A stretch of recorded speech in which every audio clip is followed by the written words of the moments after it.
Então, boa tarde, pessoal. Estou aqui muito feliz hoje com a presença do meu colega e amigo Danilo. A gente fez doutorado na mesma instituição, no mesmo curso, né, no programa de pós-graduação em Ciência da Religião, na Universidade Federal de Juiz de Fora. Então, trouxe aqui um resumo do currículo dele, né, com a formação tanto em filosofia quanto em teologia, o mestrado e o doutorado em ciência da religião e um pós-doutorado em ciências das religiões na Universidade Federal da Paraíba, onde foi justamente o último encontro, o congresso da Ampitec, né, da Associação Nacional de Pós-Graduação e Pesquisa em Teologia e Ciências da Religião. Além disso, o Danilo é professor, pesquisador, tradutor e colunista no portal Termômetro da Política. Então, ele vai nos falar de um autor que a gente ainda não estudou, que é pouco conhecido, talvez, no Brasil, chamado Mark Taylor, e a complexidade da religião. Queria só mencionar que o Danilo foi indicado, né, ao prêmio Capes de Tese pelo PPC, justamente pela originalidade e a qualidade da pesquisa dele a nível de doutorado sobre esse autor. Então, Danilo, aqui a gente está acostumado a receber pessoas da psicanálise, da psicologia e também da teologia e da ciência da religião. Além disso, alguns diálogos também com a filosofia, a literatura e a mística espiritualidade. Então, a gente já te agradece desde agora, né, por nos introduzir a esse autor que a gente não conhece, que certamente tem muito a contribuir para os nossos estudos aqui. Muito obrigado, de verdade, estou muito feliz que você está aqui. Obrigado, Bruno. Eu também tô muito feliz de estar aqui. Tô feliz que o nosso encontro deu certo, né? Finalmente, depois de bastante tempo tentando combinar, e para mim é uma alegria muito grande poder falar um pouco sobre aquilo que eu pesquisei durante o meu doutorado, é, e que eu continuo pesquisando agora por outros caminhos. E eu acho que ao longo da minha fala vai ficar claro como que na minha trajetória pessoal, essa minha, esse meu interesse pelo pensamento do Mark Taylor, ele tem a ver tanto com a minha trajetória acadêmica anterior ao doutorado, quanto com a minha trajetória acadêmica posterior ao doutorado, ambas para além do pensamento do Mark Taylor. Eu queria compartilhar aqui um slide que eu fiz, que eu acho que vai ficar mais fácil para eu falar. Você consegue autorizar? Ah, Ok, beleza. sim.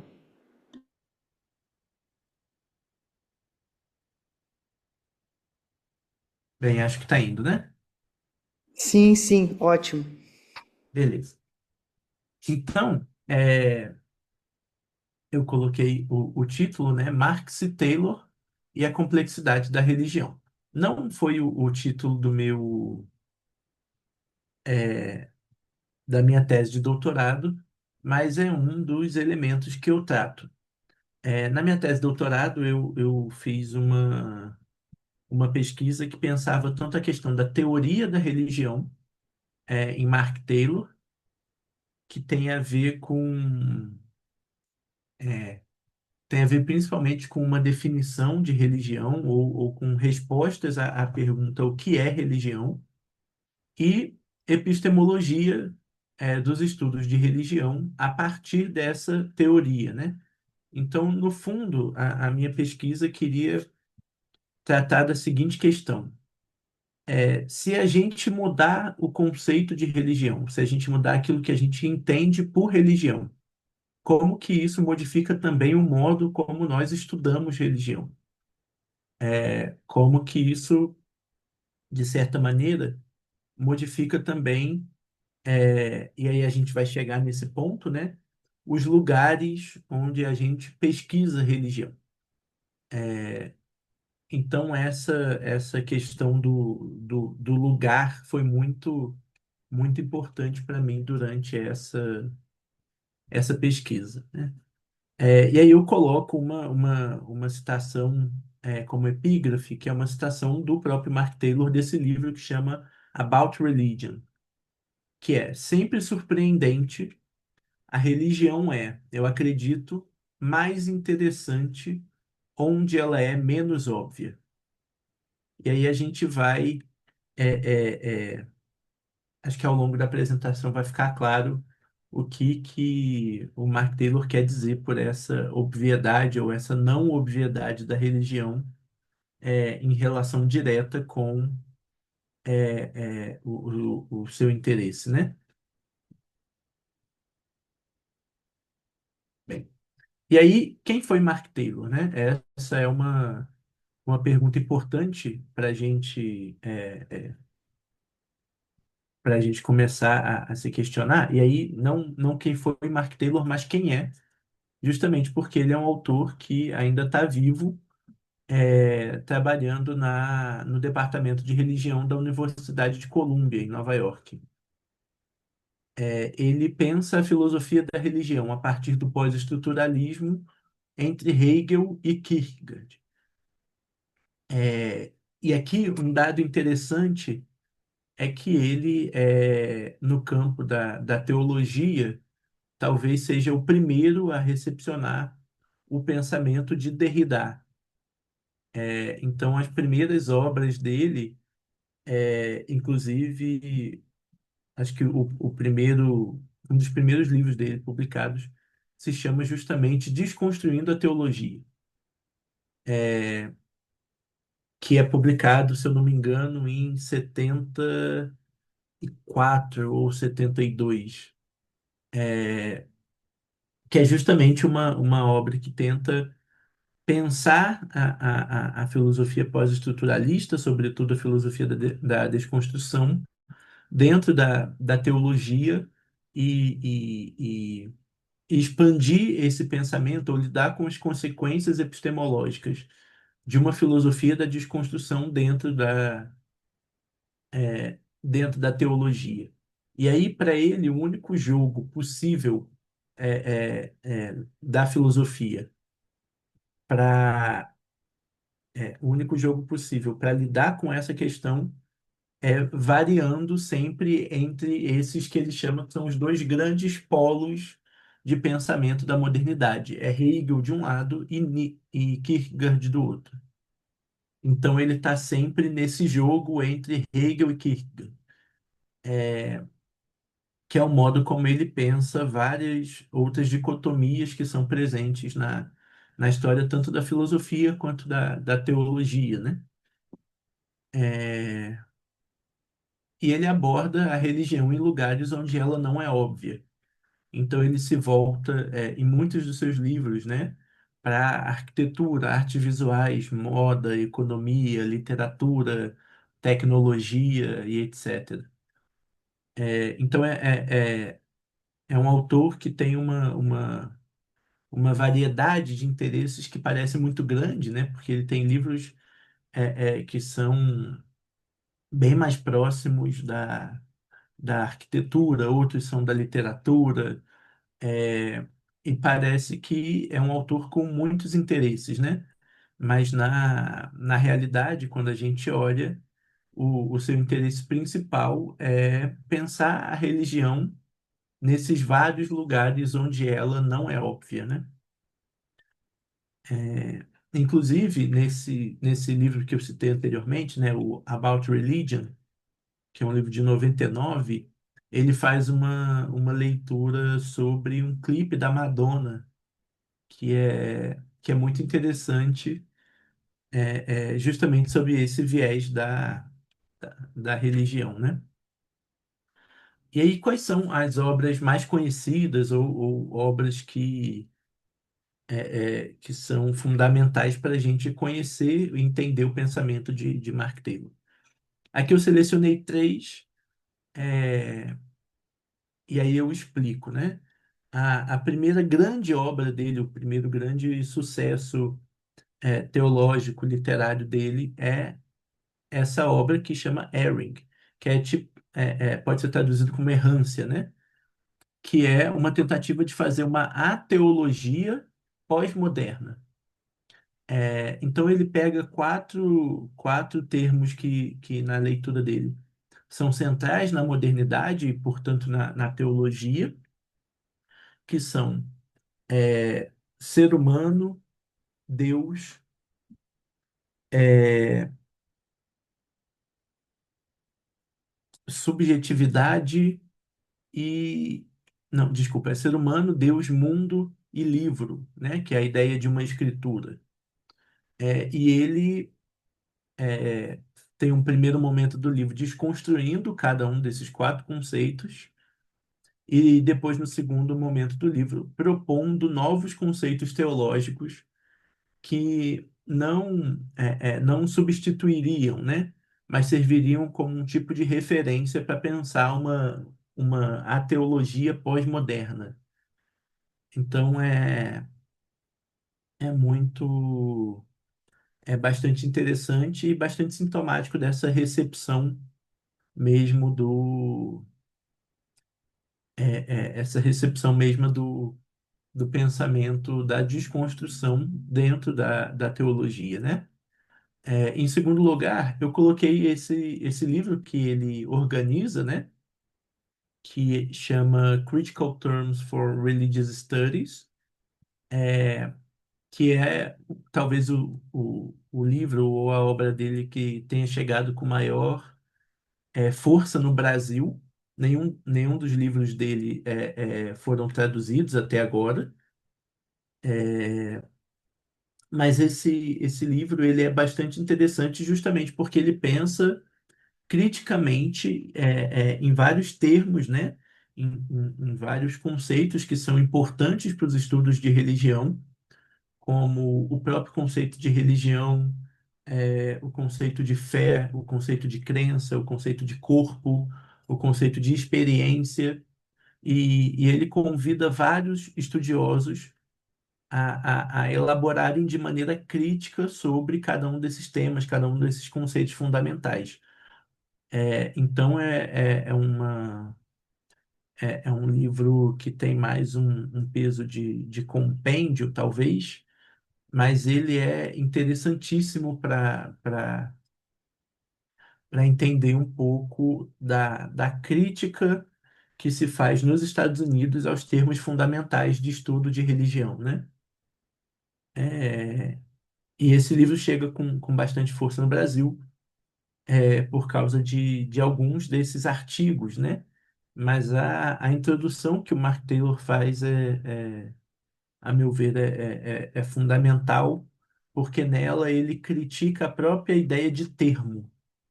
Ele leva isso às últimas consequências e fala sobre a dificuldade de lidar com definições, né? E aí, por fim, um livro um pouco mais recente, né?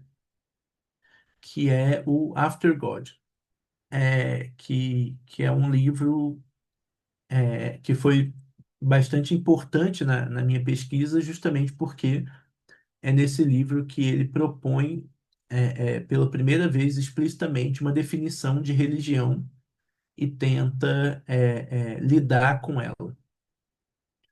E aí a gente tem alguns aspectos importantes para a gente entender um pouco do pensamento do Mark Taylor. A gente tem alguns aspectos importantes só olhando para esses livros, né? Eu disse que ele costuma variar entre Hegel e Kierkegaard, né? Que para ele seriam como que dois polos da história do pensamento ou do pensamento moderno, tanto na teologia quanto na filosofia. E aí, quando a gente olha para a própria história do pensamento do Mark Taylor, a gente encontra isso de alguma forma. Porque ele faz um doutorado em teologia e outro em filosofia. E aí, no doutorado em teologia, ele estuda Hegel. No doutorado em filosofia, ele estuda Kierkegaard. E esses dois polos, de alguma forma, se encontram também nesses dois grandes livros, né? No Ehring e no After God. De um lado, quando a gente olha para essa capa do Ehring, a gente vê um labirinto. E esse labirinto tem a ver com um jogo de palavras que ele cria no livro, é, que é entre um hino e uma expressão muito conhecida do protestantismo estadunidense, que é Amazing Grace, né? Maravilhosa Graça, que tem aquele hino bastante famoso, né? Amazing Grace. E aí ele fala que o único modo de entender a graça, ou essa ideia de graça, numa teologia pós-moderna, seria tirando o A do Amazing Grace. E aí ele propõe a ideia de uma Amazing Grace, que seria uma graça labiríntica. Ou seja, é a ideia de um conceito de um fenômeno inescapável, inesgotável, que você se perde dentro e não consegue compreender totalmente a profundidade daquilo, né? Então, de certa forma, o Ehring é um livro bastante kierkegaardiano, né? Tem bastante essa ideia de um paradoxo inesgotável, de algo que não se pode lidar ou levar às últimas consequências. Enquanto o Aftergod tem um paradigma bastante hegeliano nessa questão de construir um sistema e de lidar com esse sistema de alguma forma, e ainda que esse sistema seja aberto. Então, quando a gente olha para a capa do Aftergod, tem isso que parece ser uma constelação, né? Mas, na verdade, é uma representação gráfica do, se eu não me engano, é um mapa da internet. Ou seja, essas ligações são os hiperlinks entre os grandes sites, e como que esses sites levam a outros sites que voltam. Então, essa capa que parece uma foto do universo, né, uma galáxia, na verdade representa essa ligação sistemática de um sistema muito complexo, mas que ainda assim é um sistema, né? Então, tem um quê de hegeliano nessa ideia dele do After God, e que vai ser interessante para a gente entender, vai ser interessante a gente ter em mente justamente porque a sua definição de religião nesse livro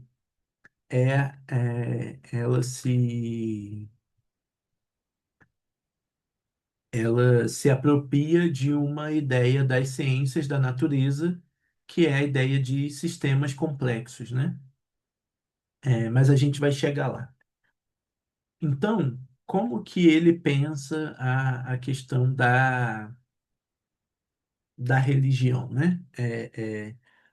De onde ele parte para entender a religião. E aí ele se apropria de um termo que é usado na psicanálise, né? E mas ele dá um sentido, é, é, eu diria que bastante diferente para ele, porque ele está se preocupando aqui com uma questão de uma dupla negação, que é o que ele chama de denegação. E aí eu trouxe duas citações, né?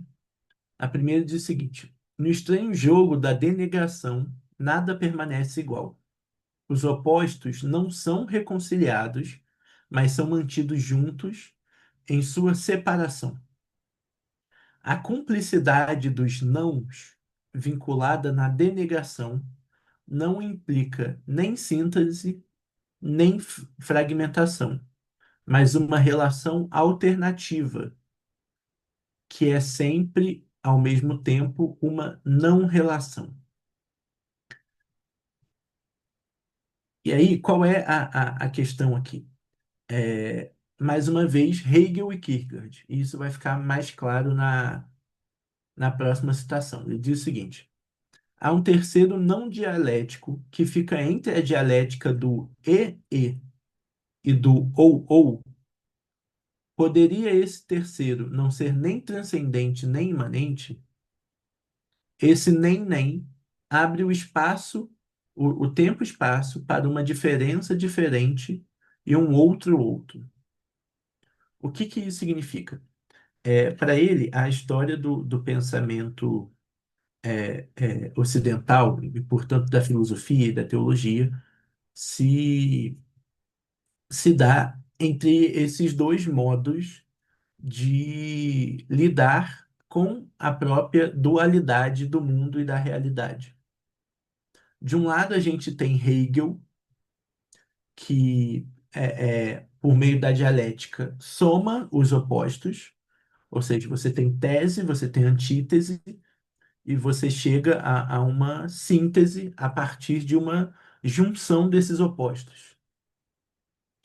É, então, para ele, a dialética hegeliana, ela pode ser representada nessa lógica de e.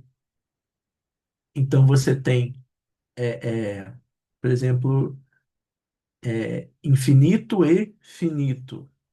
Você tem é, é, é, eterno e mortal, ou eterno e precário, né? Para ele, nessa lógica hegeliana, você soma é, é, tese com antítese. Então, você tem sempre um e para poder chegar a uma síntese. Por outro lado, existe um outro modo de lidar com essa dualidade, ou com esse dualismo que é comum da nossa tradição, que é o modo de que ele chama, a partir de Kierkegaard, como dualista. E por que dualista? Não é só por causa dos dois, né? Mas é porque ele necessariamente exclui o outro. Então, e por que isso tem a ver com Kierkegaard, né? Principalmente por causa do conceito de paradoxo. Na ideia de Kierkegaardiana de paradoxo, é, ele, o paradoxo pressupõe que os opostos são irreconciliáveis. Ou seja, quando você tem um paradoxo, você tem o eterno no tempo, você tem o divino e o humano, e eles não podem se reconciliar nunca, justamente porque é um paradoxo. Então, um paradoxo é aquilo que não se consegue resolver. Então, ou você fica com o divino, ou você fica com o humano. Ou você fica com o eterno, ou você fica com o temporal. Não tem mais uma lógica de soma que vai dar numa síntese. E por isso esse paradoxo seria ou este ou aquele, ou isso ou aquilo. Então você não tem nenhum tipo é, é, de reconciliação. E o que que ele propõe a partir desses dois? Ele vai para o lado do Hegel ou para o lado do Kierkegaard, né?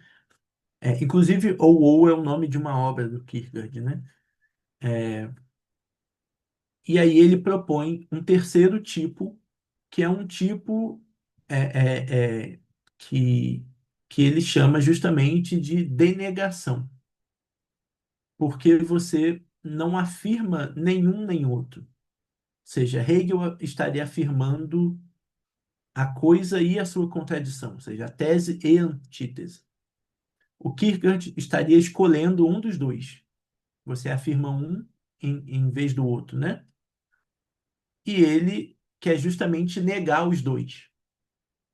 Mas não apenas por negar os dois lados de uma contradição, ou os dois lados de uma dualidade. ele quer negar os dois para propor uma relação alternativa, uma espécie de.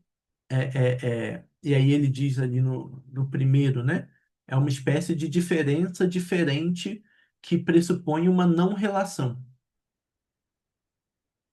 E por que que isso é importante para ele? Porque justamente o objetivo dele é superar, é ir além, é propor outro tipo de pensamento que não seja dualista, ou seja, que não feche a- as tradicionais oposições a apenas essas duas possibilidades. Ou seja, ele quer pensar um outro modo de pensamento. É, é, e nesse sentido, justamente pensar naquilo que permaneceu impensado diante dessa oposição. E para ele, é justamente esse o desafio de pensar a religião na contemporaneidade, é pensar a religião para fora dos dualismos, para fora de um sistema binário que acaba por reduzir a realidade sempre a absolutos, né? Então, se não é divino, é demoníaco. Se não é bom, é ruim ou mal, né? Se não é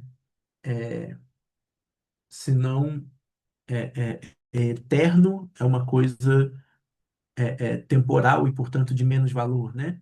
Ou seja, ele quer romper com a necessidade desse pensamento binário através do estabelecimento de outra lógica de pensamento. E aí a gente chega à posição da religião, é, a posição que a religião toma na modernidade. Por quê? E aí a gente precisa pensar no tipo de lógica ou num tipo de estabelecimento da sociedade pré-moderna. Quando a gente pensa na Idade Média, ou na Idade Medieval, né? O que a gente pode dizer que a religião ela tem um valor importante socialmente porque ela media as diferentes esferas culturais ou as diferentes esferas sociais que compõem a vida humana. Então, a gente já tem, de um jeito ou de outro, muitas das esferas sociais que a gente tem na nossa vida hoje. Na Idade Média, a gente já tinha uma dimensão que a gente pode chamar de cultura, de arte, a gente já tem uma dimensão que a gente pode chamar de ciência, política. Tudo isso estava presente.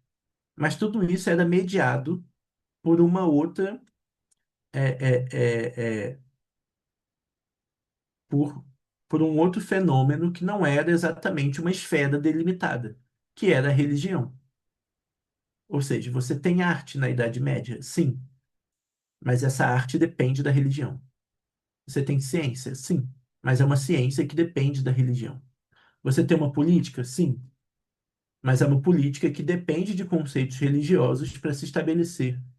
E aí a gente tem, por exemplo, a ideia de soberania divinamente estabelecida, né?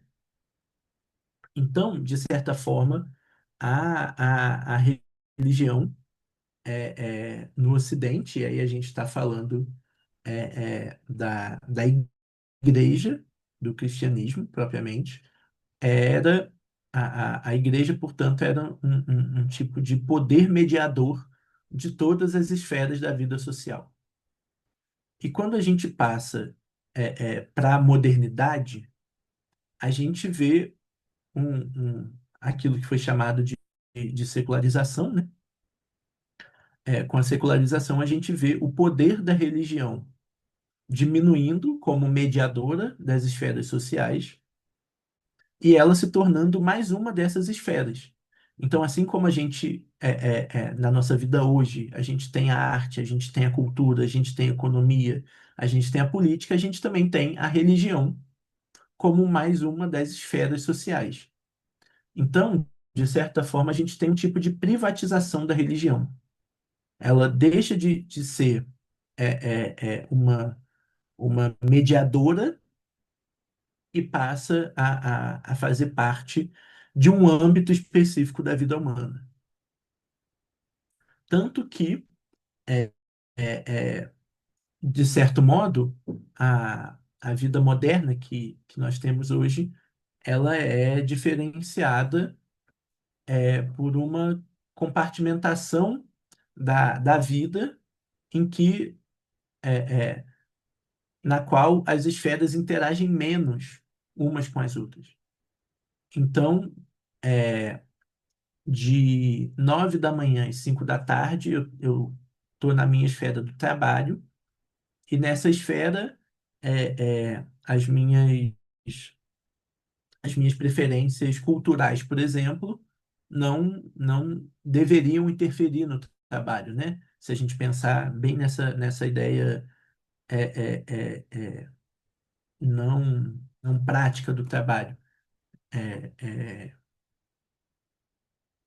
eu quero dizer, é pensar justamente teoricamente no trabalho, né?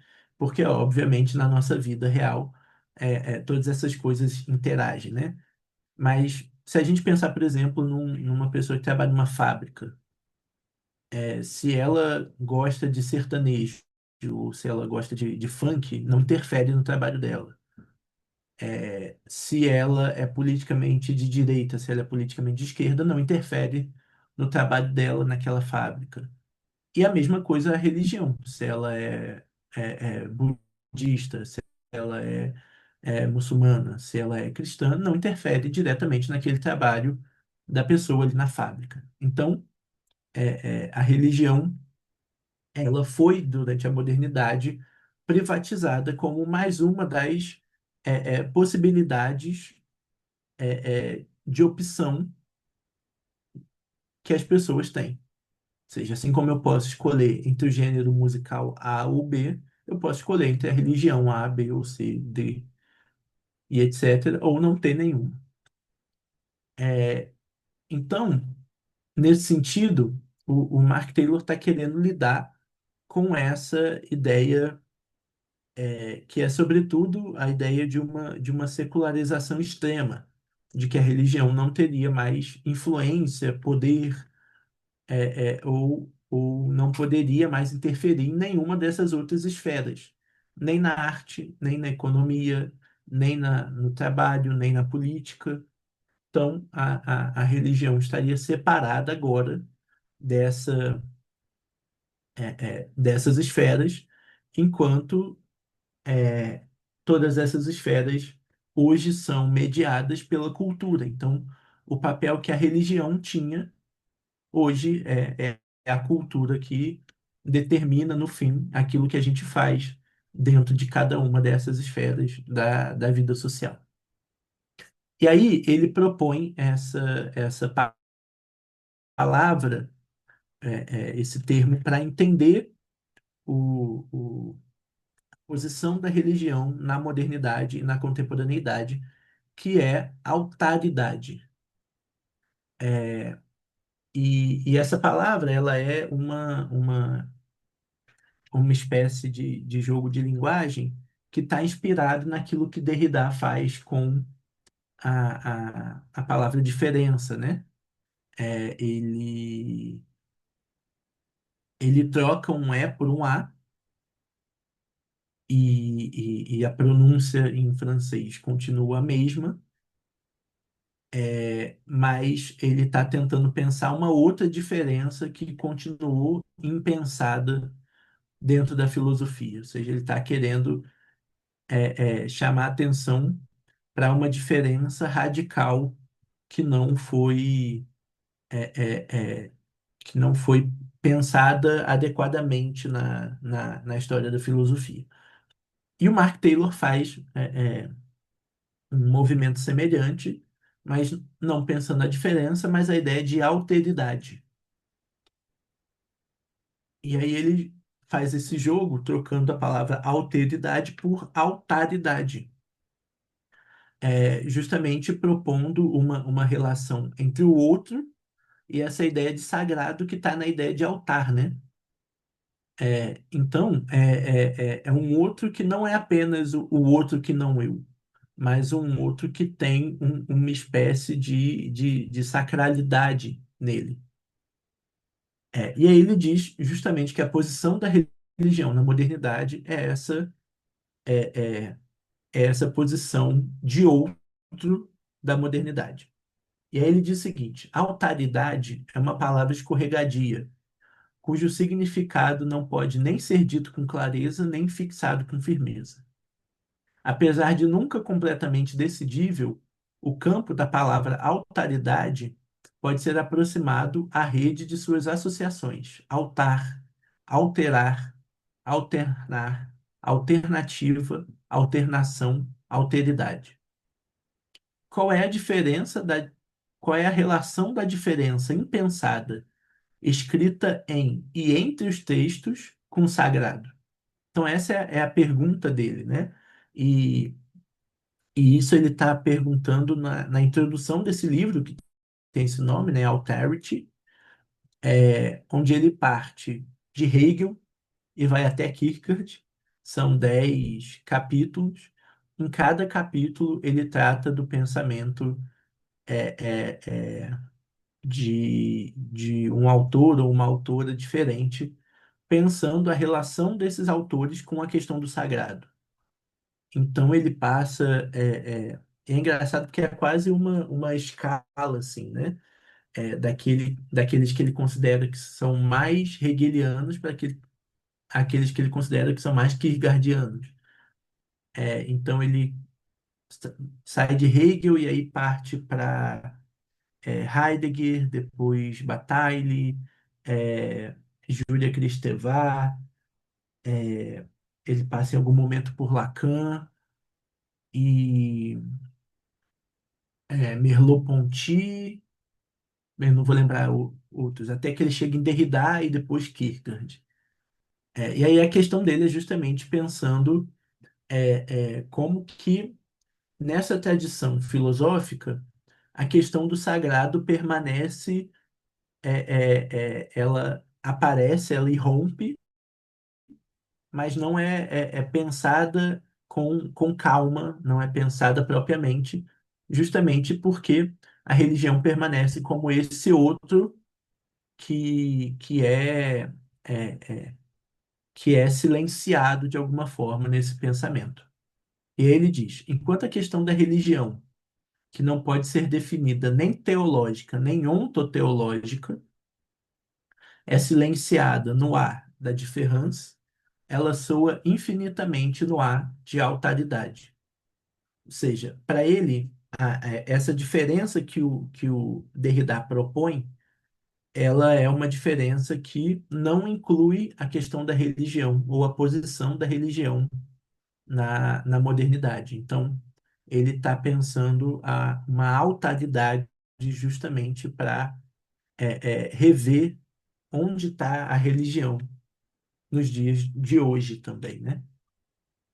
E aí ele diz o seguinte: primeiramente, a alteridade especifica a alternância sem fim pela qual as diferenças binárias e dialéticas, então isso tem a ver com aquele dualismo que a gente estava conversando, a alternância sem fim, pela qual as diferenças binárias e dialéticas são articuladas de modo que suas oposições sejam superadas. Em segundo lugar, a alteridade nomeia o inominável fora que está dentro de todo o sistema, estrutura e esquema como sua condição necessária. Então, no primeiro caso, ele está falando de um tipo de pensamento que tente ir para além dessas diferenças binárias e dialéticas. Depois ele está falando de um fora que está dentro de todo o sistema, ou seja, essa ideia de completude, de sistema fechado, é, é, esse sistema só pode existir na medida em que ele pressupõe um fora do sistema. seja, nenhum sistema pode ser total, como queria Hegel, né? Então, a alteridade fala daquilo que está fora desse sistema, daquilo que é deixado de lado, daquilo que é o outro que continua sem ser pensado. E, como tal, ela é o traço irredutível que marca e remarca a abertura e a incompletude dos sistemas aparentemente fechados. Ou seja, mais para frente a gente vai chegar nessa ideia de uma virtualidade ou de uma espectralidade da religião, mas esse fora, que é o que significa o que está dentro do sistema, ele é algo como um fantasma, né, que está sempre voltando para assombrar aquilo que parecia que já estava resolvido, né? Em terceiro lugar, a alteridade sugere uma dimensão da sacralidade que não é nem simplesmente transcendente nem imanente, mas é uma transcendência imanente que interrompe e desloca sistemas, estruturas e esquemas que pareciam seguros. E qual é a ideia? É justamente que a religião, como esse outro da modernidade, ela não é, é, ela não conseguiu ser expulsa de fato dos lugares onde se pretendia que ela tivesse fora.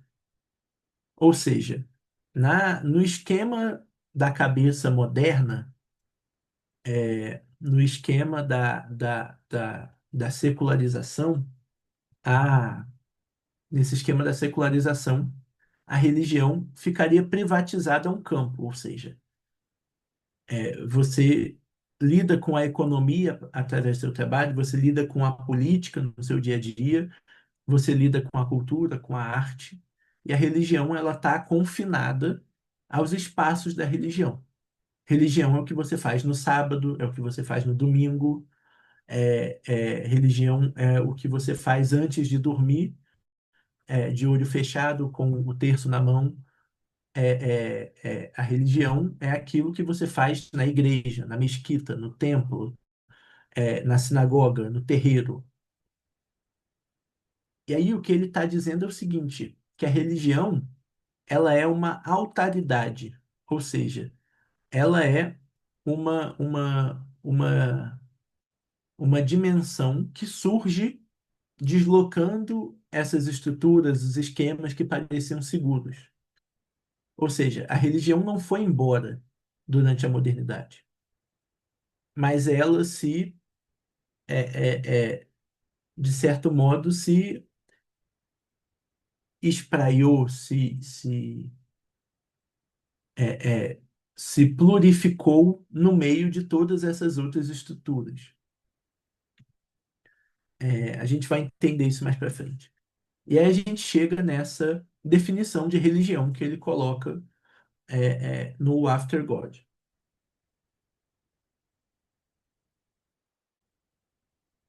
Interessante porque ele, ele coloca essa definição de religião bem no início do livro, né? Você vê ali que está na página 12, justamente porque é desse ponto que ele está partindo para pensar a contemporaneidade. E aí, esse título de livro, né, After God, ele é interessante, mas ele é difícil de traduzir, porque poderia ser depois de Deus, né? Uma tradução possível. Que é justamente a ideia de que a gente vive hoje numa sociedade depois da morte de Deus, né? Depois de que esse conceito de Deus não significa mais é, é, o fundamento último sobre o qual a gente estabelece verdade, mentira, o que é bom, o que é ruim, que é bem essa ideia que vem a partir de Nietzsche de uma pós-modernidade, né? Mas, ao mesmo tempo, After God é, é depois de Deus, mas também atrás de Deus, né? Tem essa ideia de que você está indo atrás de Deus também, ao mesmo tempo. Você pode estar está ainda buscando Deus diante dessa perda de sentido fundamental, né? E eu acho que essa é uma duplicidade que fala bastante do que é é, que é essa posição da religião na modernidade, e na contemporaneidade, como esse outro que nunca vai embora, né? E aí, o que ele diz de religião? Que a religião é uma rede emergente, complexa e adaptativa. O que isso significa? E aí eu coloquei aqui do lado esse sistema, ou melhor, esse esquema que fala sobre o que é a religião para eles. Para o Mark Taylor, então, a religião é a soma ou a intersecção de todas essas de todos esses âmbitos da vida humana. Então, a gente tem símbolos, mitos e ritos que tradicionalmente são chamados de linguagem das religiões, ou seja, o modo como as religiões se expressam é através dos seus símbolos, dos seus mitos e dos seus ritos, né? E aí, como uma consciência geral, ou seja, a religião é aquilo que estabelece a consciência do ser humano, mas também é uma consciência de quem o ser humano é e do que é o mundo, e num nível talvez pré-consciente, uma percepção do que é o mundo. E aí, pré-consciente que eu quero dizer, ele seria um estabelecimento de um tipo de pré-racionalidade, ou seja, antes de eu pensar o que é o mundo, o que sou eu, o que são as coisas, eu percebo essas coisas a partir de certas estruturas que também são ou também podem ser definidas pela religião. E aí ele diz: a religião é uma rede emergente, complexa e adaptativa. Isso significa é, é, basicamente três coisas. Ela é emergente porque ela ela se transforma melhor, ela se forma conforme as situações. Ela é complexa porque ela aprende com essas situações e ela é adaptativa porque ela justamente se adapta a essas situações e, portanto, está sempre em transformação. É, e aqui é o modo como as religiões, e aí eu acabei não traduzindo esse diagrama, mas é o modo como as religiões interagem entre si para ele. Então, você pode ver que cada pequeno núcleo desse é esse mesmo núcleo que eu já havia mostrado. E aí ele tem dois eixos, né? O eixo sincrônico e o eixo diacrônico. O que isso significa? Que cada religião ou cada tradição religiosa, e aí você pode pensar em menor ou maior escala, ela se ela tá ao mesmo tempo, então isso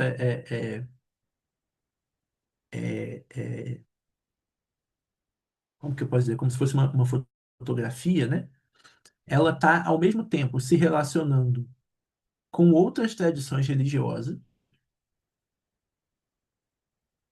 e essa relação pode ser positiva ou negativa, ou seja, eu posso aderir a questões de outras religiões, ou eu posso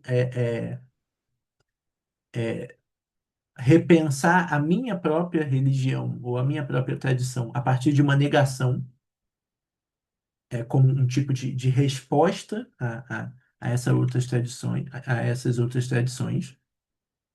E ao mesmo tempo, cada religião em está em relação com aquilo que ela pretende ser, ou seja, o seu futuro, e aquilo que ela foi, o seu passado. Então, a gente pode. Deixa eu ver se eu consigo fazer isso aqui. Beleza. A gente pode pensar numa. é, é, por exemplo, aqui na. Vou pegar como exemplo a igreja batista no Brasil, que é de onde eu fiz formação e de onde eu vim, né? Vamos colocar que a igreja batista é essa religião aqui que está no meio. Ela tem os seus símbolos, os seus mitos, os seus rituais. Ela tem uma autoconsciência, uma consciência do que é o mundo. Ela tem uma percepção construída e tem uma consciência em geral. Essa Igreja Batista de hoje, ela está em relação com essa outra religião aqui, que é a Igreja Católica. Mas ela também está em relação, ao mesmo tempo, com essa outra religião aqui, que são as igrejas pentecostais, por exemplo. E essas relações ajudam a Igreja Batista a fazer com que ela seja aquilo que ela é hoje.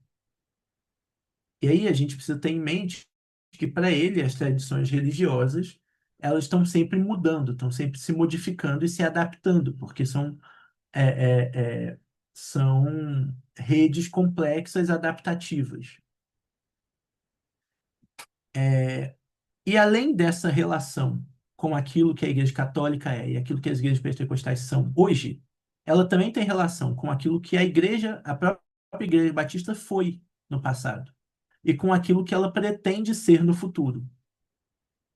Assim como a Igreja Católica está se desenvolvendo em relação com o que já foi e com o que pretende ser.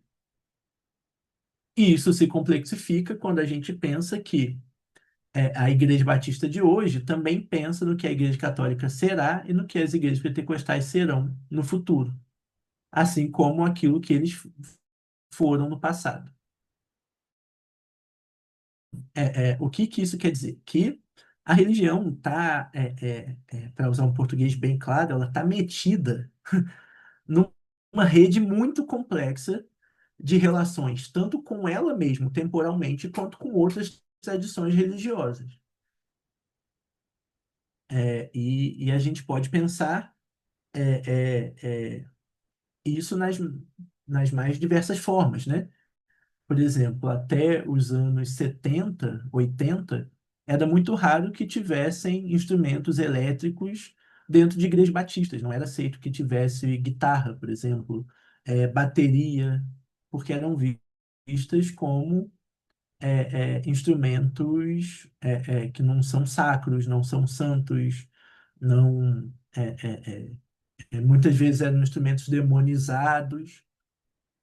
E, e hoje, em várias igrejas batistas, tem, por exemplo, um instrumento de percussão, que é um tipo de relação direta com tradições afro-brasileiras, né? Ou seja, é a influência de uma religião na outra, diretamente, né? E assim a gente tem muitos outros exemplos. Então, voltando para a definição de religião, ela é uma rede emergente, complexa e adaptativa de símbolos, mitos e ritos, ou seja, dessas linguagens. Então, está sempre em transformação. E como que essa transformação acontece?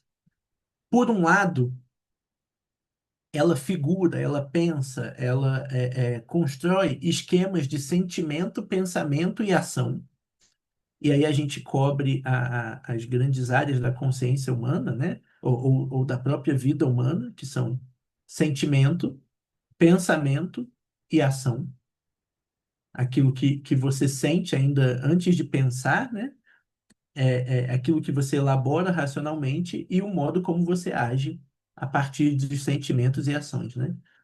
De modo a emprestar ou a dar sentido e propósito à vida. Então, a religião, ela, de certa forma, ela recebe informações da própria vida fatos, questões, problemas que surgem para o ser humano e a partir dessas questões, ela forma, ou seja, a partir dessas informações, ela gera padrões de entendimento, de compreensão, padrões de pensamento e de ação que vão formar a vida dessa pessoa religiosa. E por outro lado, ela pega esses padrões que já haviam sido formados e a partir de novos fatos, novas questões, novos problemas, ela degenera esses padrões, ela quebra esses padrões para interferir nesses padrões e, portanto, deslocar, desfigurar, romper com toda a estrutura estabilizadora. Então, a religião está sempre nesse ciclo de formação de padrão e um barulho que gera interferência que vai degenerar esse padrão. E é por isso que a religião está sempre em movimento. Então, quando, por exemplo, a religião ou as tradições religiosas achavam que já tinham as respostas para praticamente tudo no mundo, surge uma pandemia. E aí, durante essa pandemia, todos os padrões de entendimento são quebrados e as religiões e as tradições precisam lidar com novos modos de significar, de dar sentido à vida, de dar propósito à vida, a partir dessas novas informações. Então, se em 2018 um pastor dizia que era fundamental você estar na igreja, em comunidade com seus irmãos, etc., em 2021 ele vai dizer: olha, assiste o culto aí da sua casa, a gente vai filmar, a gente não vai deixar de participar, mas a gente não precisa que você esteja aqui presente hoje. Deixa passar a pandemia. Ou seja, é um novo fato que causa uma interferência e quebra esse padrão, ou seja, desloca, desfigura, rompe com a estrutura que era estabilizadora. E nessa as religiões vão se transformando, né? Então, a partir dessa ideia de religião, ele, ele passa a falar sobre uma certa virtualidade da religião. Ou seja, a religião, ela tem esse sentido virtual, é, é, enquanto ela, ela se configura como um tipo de espectro. O que isso significa? Ela vai sempre se transformando e ela não pode ser excluída, ou nunca se conseguiu excluir totalmente a religião das estruturas onde se queria excluir. Então, essa virtualidade diz que não está nem presente nem ausente. Ou seja, é como um reprimido que retorna para perturbar os sistemas que foram projetados para excluir. E quando a gente pensa nos lugares da religião, é justamente isso que o Mark Taylor para isso que o Mark Taylor quer chamar a atenção, né? Para a ideia de que a religião está retornando ou nunca deixou de estar nos lugares onde se queria que ela fosse excluída, né? Então, quando a gente olha para a política, por exemplo, a gente vê que quando você pensa num lugar tradicional da religião, você pensa, claro que a religião tem a ver com política. É só a gente olhar, por exemplo, é, é, é, os países islâmicos, né? Os países muçulmanos que têm uma relação direta com a religião e etc. Mas quando a gente olha para o lado de cada mundo, a gente vê que as eleições brasileiras são determinadas muitas vezes por questões religiosas. As eleições americanas têm a ver com questões religiosas.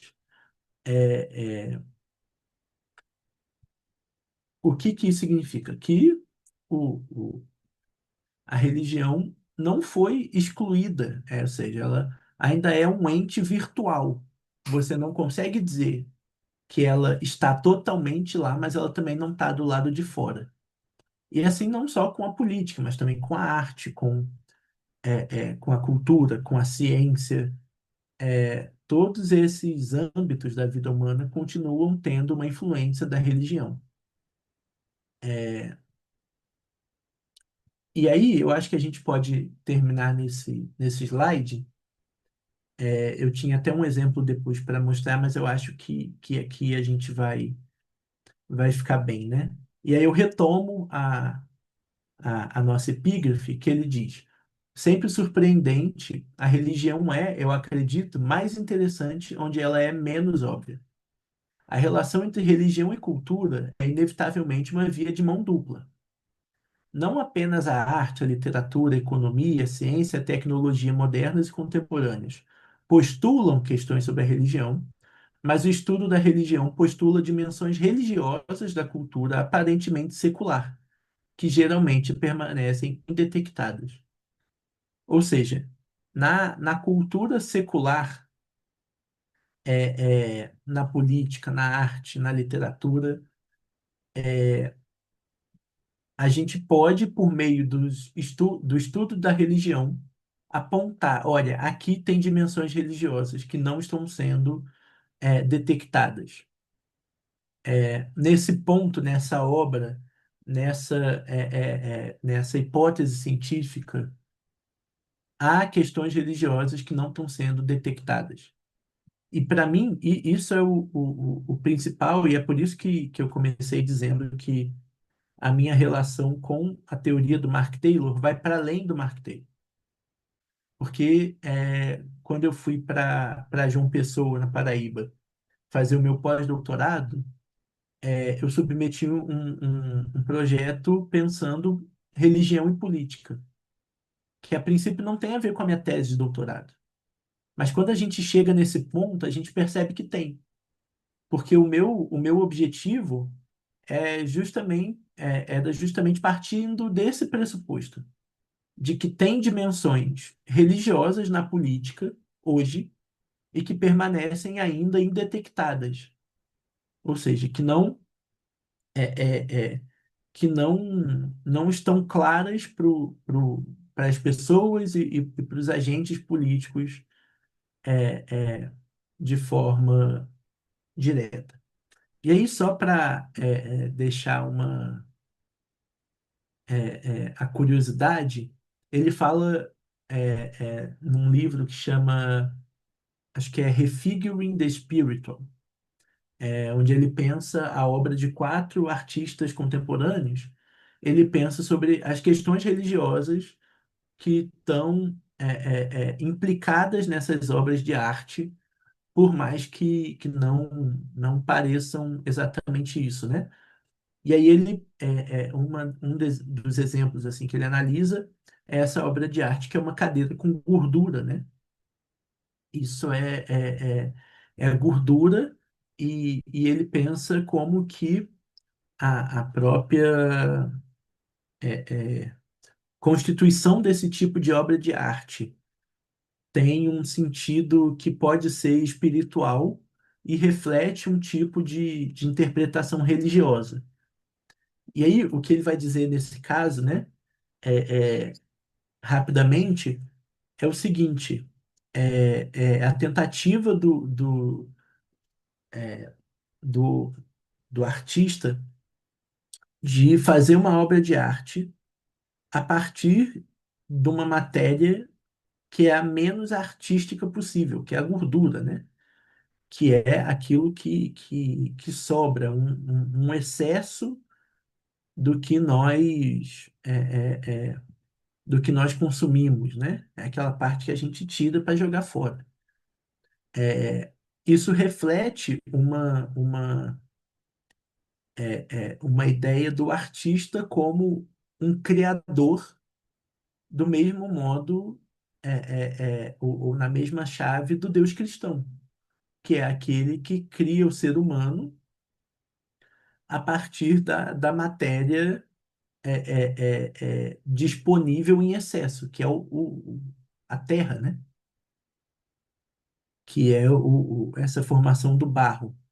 E aí ele fala sobre isso, e sobre a situação específica para que você consiga manter, e aí, aí também a dificuldade, né, para que você consiga manter essa gordura como uma obra de arte.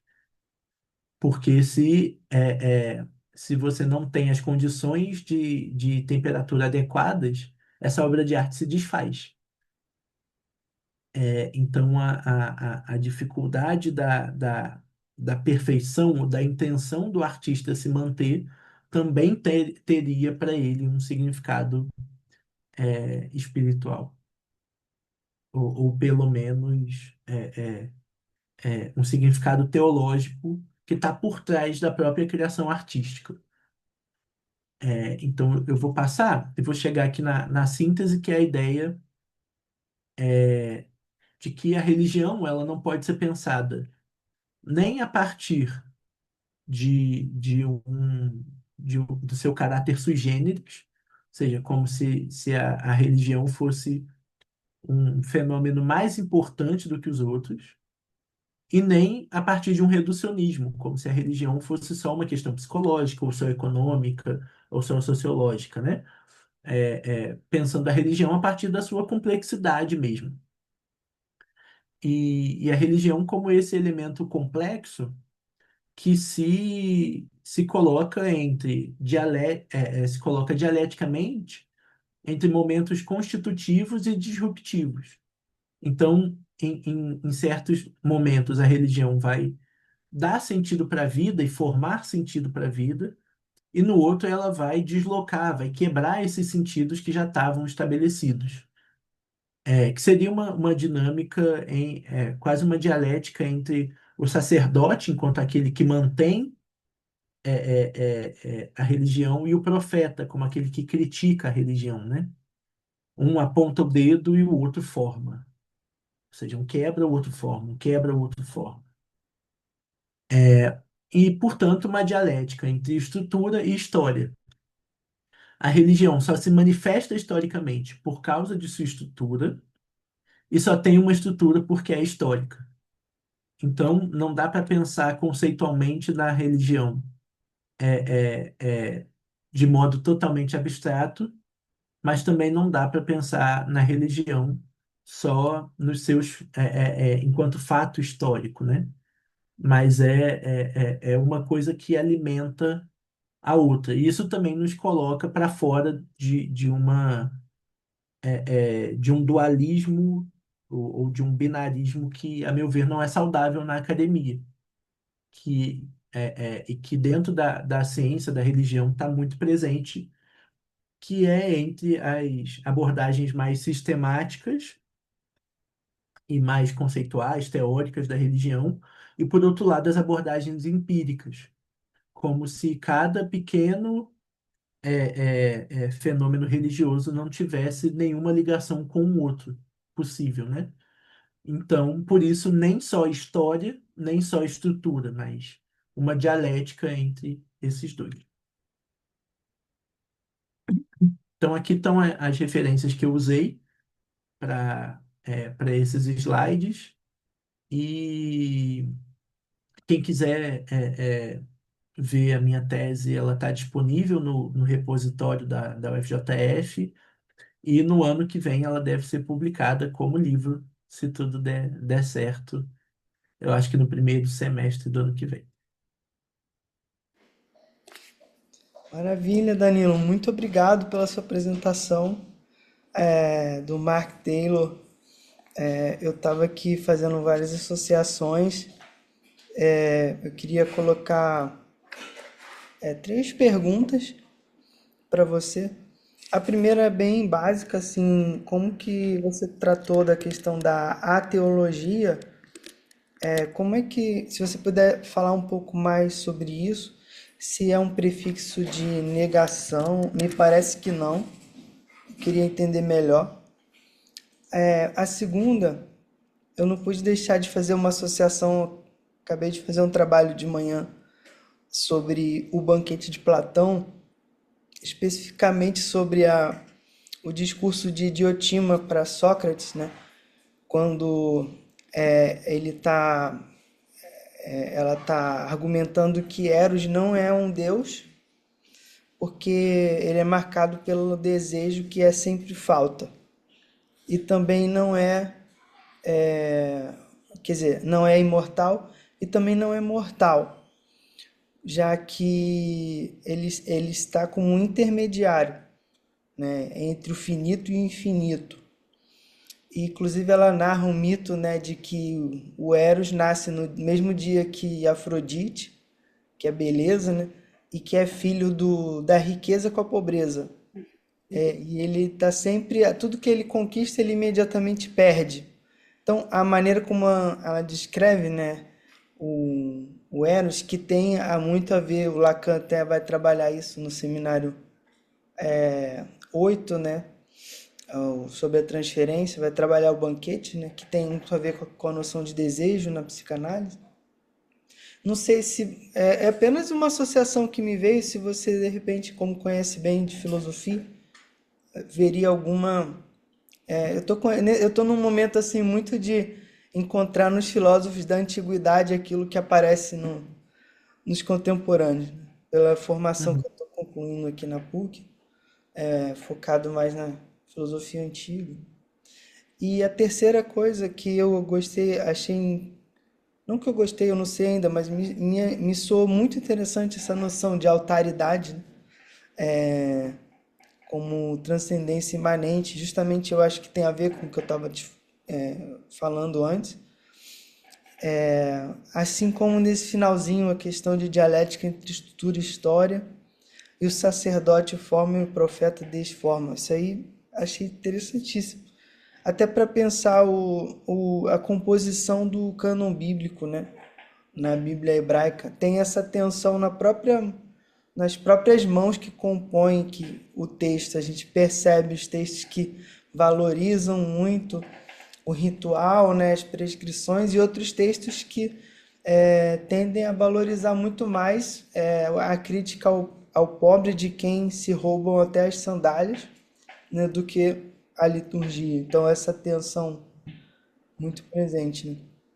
Eu também queria mostrar aqui que eu tô com essa ideia de começar a trazer um pouco da conversa com a inteligência artificial nas aulas e nos nossos estudos, sempre criticamente, né? Então, quando você mencionou que o Taylor tinha alguma coisa com Lacan, eu fui justamente, joguei, tá aqui no Google, né? Mark Taylor e Jacques Lacan. E eu achei interessante algumas coisas quando ele comenta que esse livro que você mencionou, Erin, né? Uma A Teologia Pós-Moderna e Alteridade, integra a teoria lacaniana com a noção de repensar o self, né? Taylor adota a noção lacaniana de um sujeito descentrado ou dividido.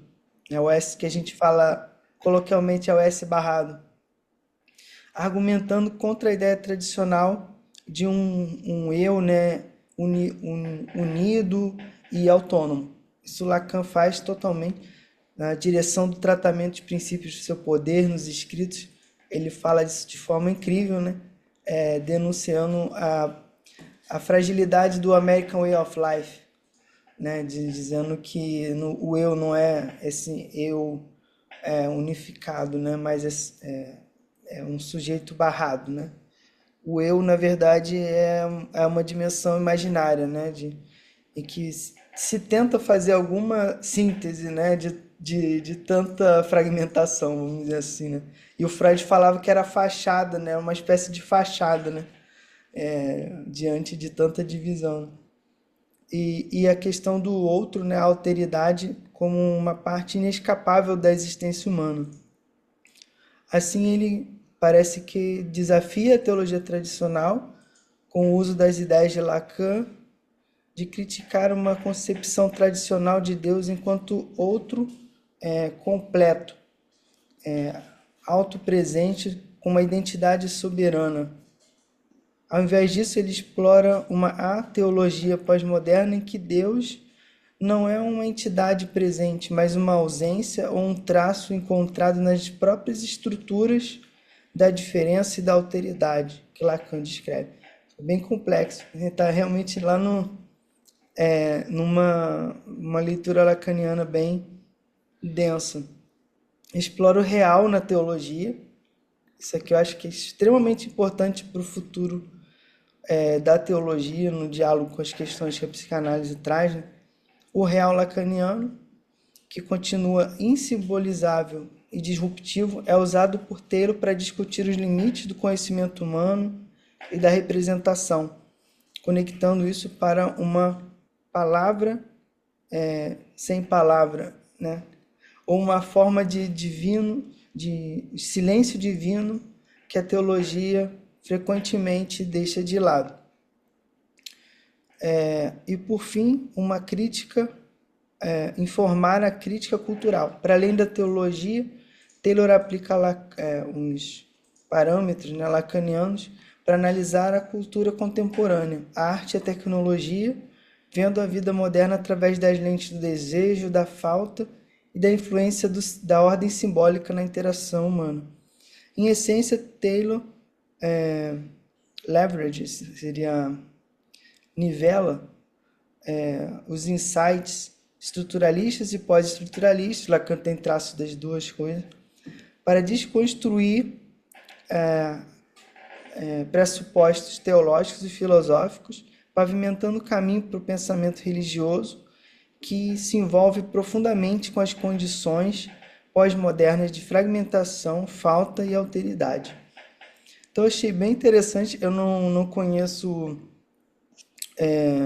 o Taylor em profundidade, é a primeira vez que eu tenho contato com a obra dele através de você, mas de fato com aqueles pontos levantados por Lacan, que a inteligência artificial destacou, de fato parece que tem muito, né, aí nesse diálogo. Achei bem interessante. Acho que dá um caldo aí investigar isso melhor. Uhum. Eu acho que tem um diálogo bastante possível, principalmente nessa questão de como que é? Um sujeito descentrado, né? E sujeito barrado. Isso, o sujeito barrado de Lacan, que eu também não sou um grande conhecedor, mas no Ehring, o Taylor parte dessa ideia de que não é mais possível falar da subjetividade como uma, uma, uma unidade totalmente, como que eu posso dizer isso? Coerente em si mesma, né? Sim.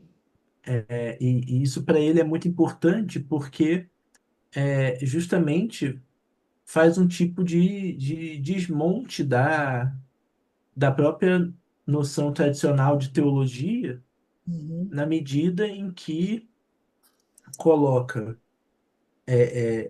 ou melhor, mais do que colocar, desloca do centro da teologia o ser humano, né? Uhum. O ser humano como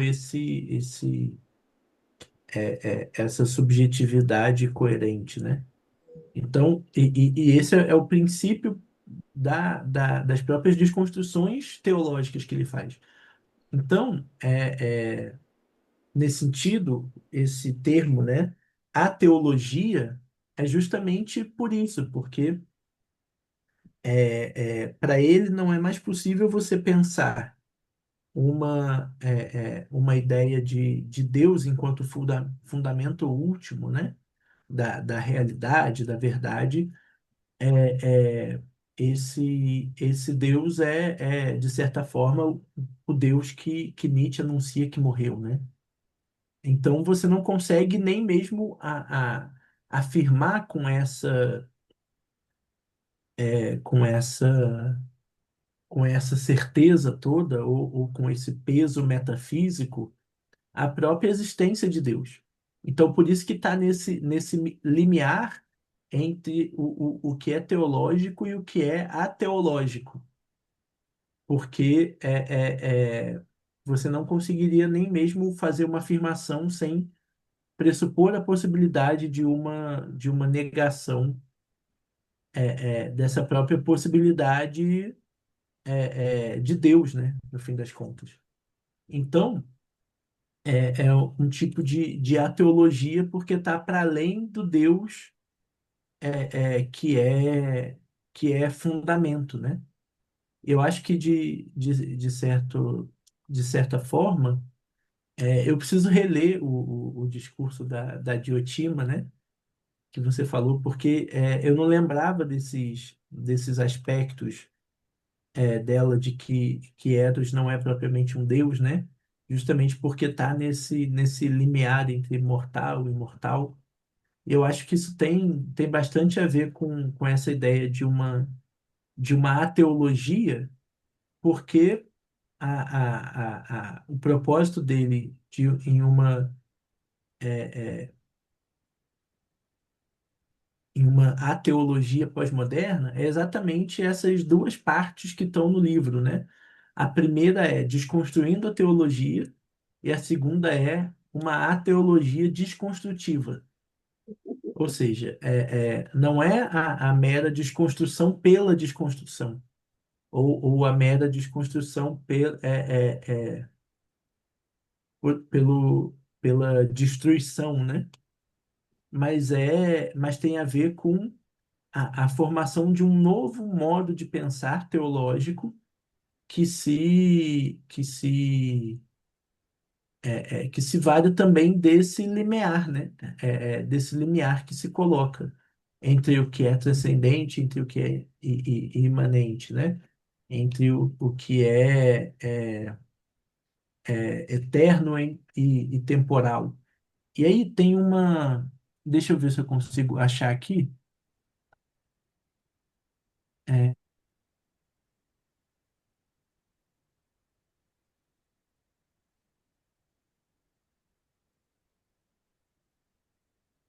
tem um desenho que ele faz que eu acho que é bastante interessante para pensar isso. Já vou achar aqui. Olha só, deixa eu ver se eu consigo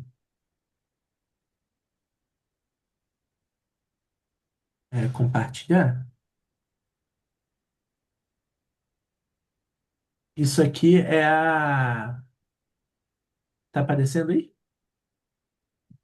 Beleza. Isso Assim, daqui é o início do Aaron, né? Tá no. Acho que é o início do primeiro capítulo ou na introdução. E aí ele coloca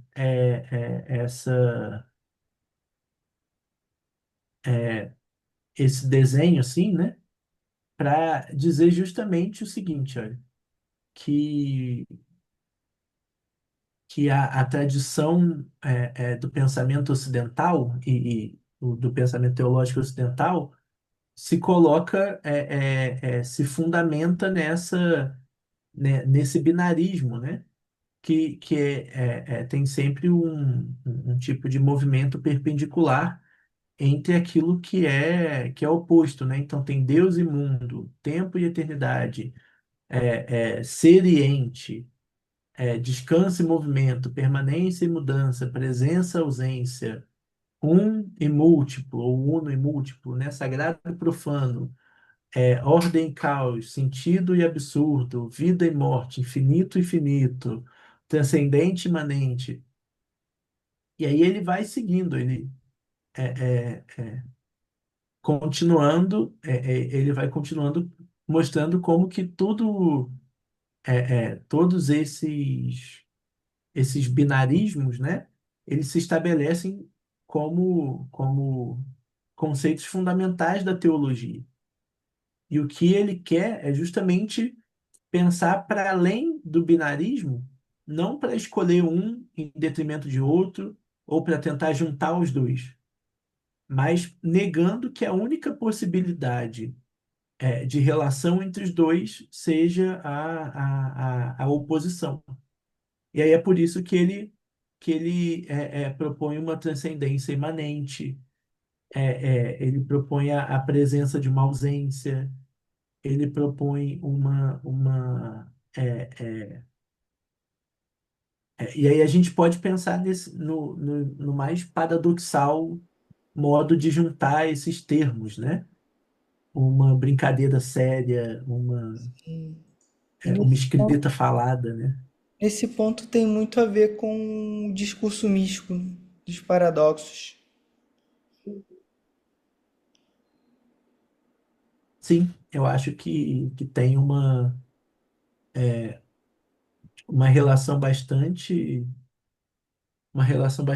direta, justamente porque, no fundo, ele está querendo dar uma palavra sobre aquilo que não pode ser dito, né?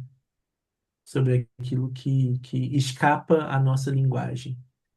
E isso tem bastante também da influência do Derrida. Inclusive, ele aparece num livro do Derrida que fala sobre isso, que é o. Não vou lembrar o nome agora. O Olhando Vou Ver. Salvo o Nome, Ah, que é uma. Que narra. Tem uma conferência que Derrida dá nos Estados Unidos, e o Mark Taylor é um debatedor dele nessa conferência. E nessa conferência ele fala justamente sobre isso, né? Sobre a impossibilidade de nomear certas coisas. uhum. Olha, Danilo, quero te agradecer muito. Foi realmente muito instigante para a gente trazer um autor totalmente desconhecido. Eu penso que as conferências é o momento que a gente assim abre a janela para escutar o que está acontecendo em outras áreas e outros pensadores, né? Se tem ou não a ver com o que a gente conversa aqui, realmente traz faz arejar o debate aqui no grupo. Eu estou indo para um curso com a Carlota Salgadinho aqui na PUC sobre a existência de Deus da antiguidade à modernidade. Então, vou continuar pensando sobre essas questões lá. E quero agradecer também a Silvia, ao Sérgio que estão aqui, no horário da tarde. A gente está retomando as atividades depois de uma certa pausa, diminuição. Então, te agradeço muito de apresentar. A gente vai divulgar nas plataformas, no YouTube inicialmente, né? E então, fica aberto aí para você falar o que você quiser ainda. Valeu, eu queria agradecer de novo pelo convite. Às vezes a gente termina o doutorado e a última coisa que a gente tem é a oportunidade de falar aquilo que a gente pesquisou, né? A gente fala sobre tudo. Eu dei um ano de aula aqui na UFJF e a última coisa que eu falei foi sobre a minha pesquisa diretamente. Sim, Então eu interessante. agradeço muito a oportunidade e queria te parabenizar, assim. É, eu tenho certeza que muitas outras pessoas que acompanhamos de longe, a gente tem essa impressão, que não é só uma impressão, né? É uma certeza de que esse seu movimento enquanto um intelectual que quer levar debates, quer apresentar novas formas de pensamento e aprofundar o pensamento com muitas pessoas. Isso é uma tarefa muito árdua e também muito louvável. Então, muito obrigado, Bruno. Obrigado pelo convite e parabéns aí pelo seu trabalho. Obrigada, Danilo. Significa muito. Obrigado, Silvio. Sabe que eu te Bom admiro te muito ver, Sérgio. como Até a autor. próxima. Valeu, gente. Valeu. Obrigado. Tchau, Tchau. tchau, Até mais. gente.